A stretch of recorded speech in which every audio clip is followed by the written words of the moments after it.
Welcome to Financial Perspectives, the podcast, where we cover timely topics related to the current economic environment and keep you up to date on investment news.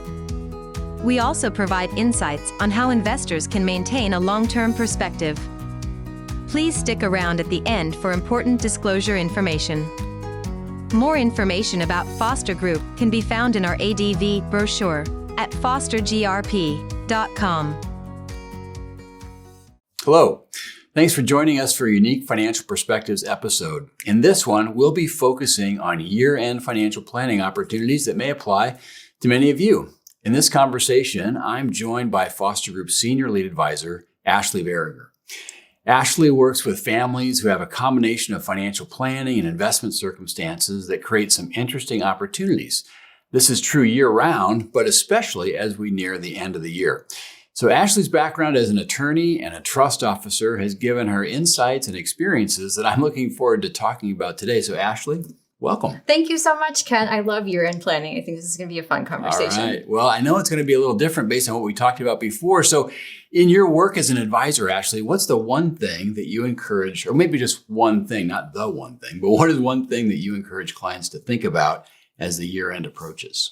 Well, year-end is such a huge topic, and there's so many directions that you can go with this. So my encouragement is going to be a little bit different from your standard year-end fare. Maybe not so much the harvest some tax losses or consider a Roth conversion. I'm not saying don't do those things. Absolutely talk about those with your advisor. You should still be thinking about them. But my encouragement is going to be a little bit different. It's going to be along the lines of try to create a generosity interaction that's memorable with a young person of your family, your child, your grandchildren. Think of one thing that you can do to build that kind of momentum and interaction, because what we know from observing clients and from our own experiences that generosity experiences are really formative. And so I'll use a story of my own to kind of illustrate this. Right. When I was a kid, we always did something at our church called the Jesse tree. They would put a tree with paper ornaments in the church vestibule. And on those ornaments were the names of local families who maybe had trouble making ends meet. Christmas is a difficult season if you're struggling to get by. And so on these ornaments were names of people, a single mother and her two young children, and maybe a few of their Christmas wish list items. And so by selecting an ornament on the tree, then you were committing as a family to make the holidays just a little bit brighter for them by purchasing those items on the wish list, gift wrapping them, and then bringing them back to church. And so as a kid, I very much remember doing this every single year with my family. And it really made plain, hey, not everybody has abundance and blessings and the kinds of resources that we do. What can we do about it to make the holiday season just a little bit brighter for those folks? So if you can think of one small generous thing that you did throughout the course of the year and share that with your child or your grandchild, you're doing that same kind of thing that I just mentioned with the Jesse tree. So let's start really small. Is there one charitable gift that you made this year that you could talk about? Why did you choose your church or the food bank or Big Brothers Big Sisters of Central Iowa? How did you arrive at the dollar amount that you gave? What did it mean to you to be able to make that gift? What are you hoping for in terms of impact or effects that generosity will bring? And if you can have that very short conversation, you are laying the foundation for making generosity a real thing with the young people in your family. And let's face it, the hard work is already done. You've already written the check. You've already been generous. Let's just spend a minute talking about it to make that conversation a memory for those young people in your life. Wow. Great story. I suppose people may have something similar to what you just described as your childhood growing up, where you have a memory like that. So that's great, because I know we do need to talk to our kids and grandkids even about how we think about money, how we use it, how it connects to our values. Those are great things to do.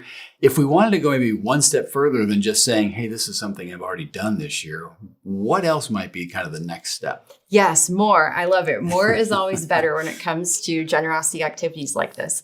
They're just frankly such powerful teaching and learning opportunities. They're a way for kids to grab hands-on education without it feeling like an assignment or something that they would do at school for homework.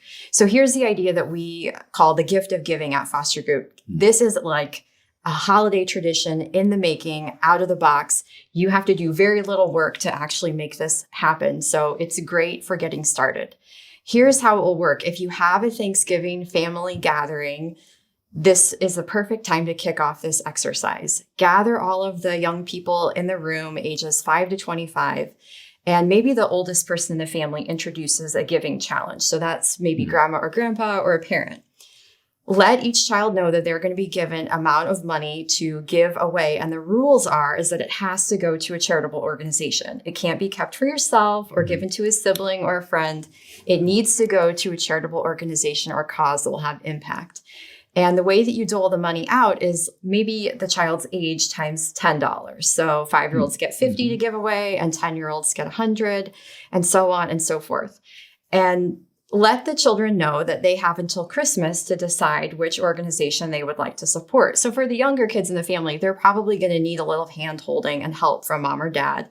For the older kids, this is a great empowerment activity to give them some real world decision-making, responsibility, independence. Watch and see where they run with it. As the parent or the grandparent, you can be a sounding board or a source of information or advice, but this works really well to get them thinking and their wheels turning on their own without maybe a parent looking over their shoulder, so to speak. So they'll have a couple of weeks to figure out who their desired recipient is. And then when Christmas rolls around and hopefully the family is gathering again, go around the group and have each child report back to the larger family on which organization did they choose and why. Keep Kleenex handy because this one, you are not going to have a dry eye in the house if you do this, because it's so meaningful to see generosity through the eyes of children. They approach it in a way that it can be very different and refreshing from the way that, adults might look at it. It's such a neat beginning activity to kind of do with your family. And the best thing is you can repeat it year in and year out. And it's a tradition in the making that requires little setup, but a lot of impact and memories to last for years to come. So interesting. So I'm listening to that story and thinking, this is something, hey, maybe the Kramer family would like to do. Of course, it's interesting because I have 4 married daughters and now 8 grandchildren. So I start to do the math a little bit. Like, okay, we're going to have to think about this. But hey, we're doing giving at the end of the year anyway. So why not think about something like this as the way to do it, or at least a way to do part of it? I agree. I mean, I hope you consulted with your financial advisor that this still fits as a part of your overall cash flow plan for the year. But I think you're absolutely right. If you're already doing it anyway, this is an excellent way to involve your family and to really build not only the family tradition, but also lay the groundwork for, hey, you're doing generosity education. You're doing money education. It's really difficult for a lot of adults to do that without an activity like this to kind of set the framework or act as an instruction manual for it. But it's so important that kids, especially in those formative ages, 5 to 25, really get this exposure to real world decision making with real money, not a textbook activity or a homework assignment that doesn't touch their real life. Yeah, I agree. I mean, kids, grandkids, all of us, any age, we need real life lessons on how better to think about money, how to handle resources, how to make good decisions. So when we think about this and this kind of thing, why is it so important, do you think, that we use maybe examples like this to model, in particular, let's say, generosity as part of the family culture? Well, modeling generosity is important because it's a way to educate about money and financial skills without having it explicitly be about money and financial skills. So there's a lot of research that shows that really being silent about money when you're in childhood with your children is very harmful. I mean, there's so much research on the reason that you see adults who are otherwise intelligent making poor financial choices in their 20s and 30s and 40s is because they didn't have a good framework for building financial skills as a child. You can do all the homework assignments and workbook activities in the world, but until you get that hands-on, I'm using real dollars and I have to weigh the real trade-offs of, do I do this or that? It's just very difficult to build those skills. So I'm critical of silence with money because silence teaches nothing. And it's very difficult for a lot of adults to plainly speak about money with children and grandchildren And there's, again, a whole body of research of why that is so challenging, but let's just name it.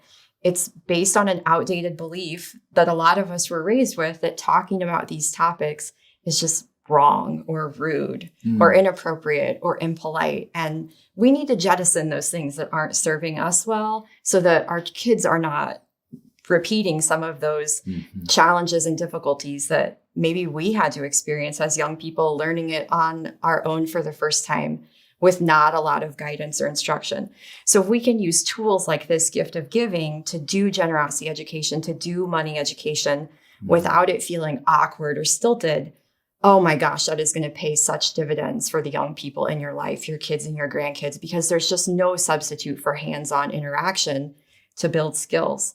And so my advice is, hey, start early. Kids as young as 3 can begin to understand simple money concepts, which is kind of horrifying. If you think about it, kids are starved for learning about real world money decisions. They really have a hunger for watching their parent or grandparent actually interact with money.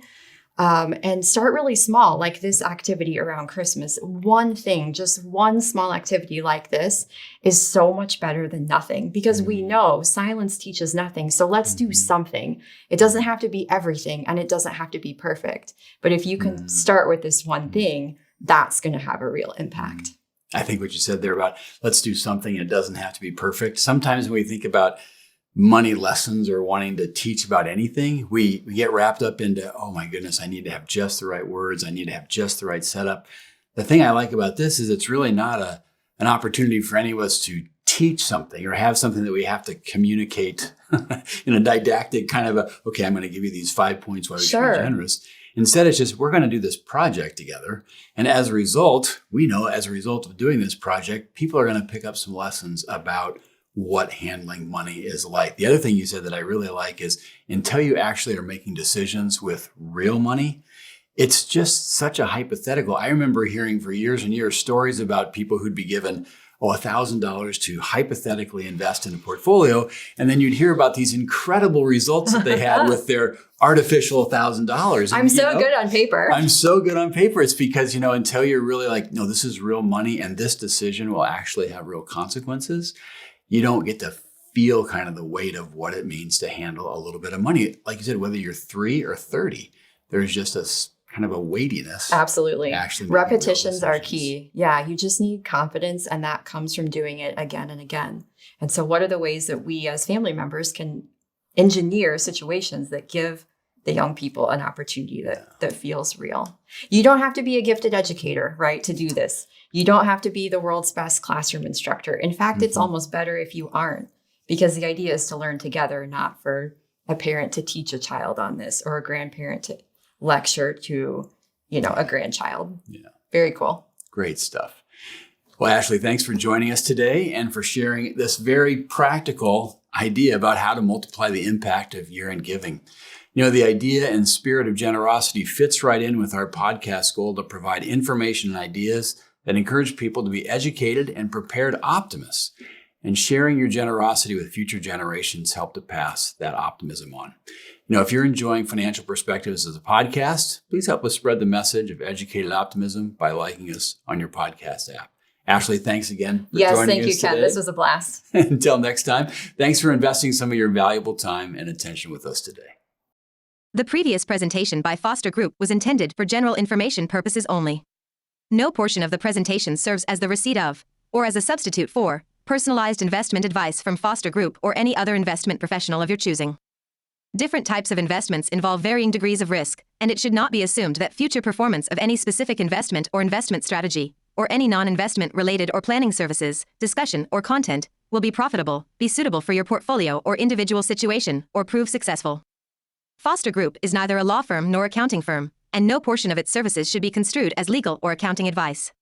No portion of the content should be construed by a client or prospective client as a guarantee that he or she will experience a certain level of results if Foster Group is engaged, or continues to be engaged, to provide investment advisory services. A copy of Foster Group's current written disclosure brochure discussing our advisory services and fees is available upon request or at www.fostergrp.com/disclosures.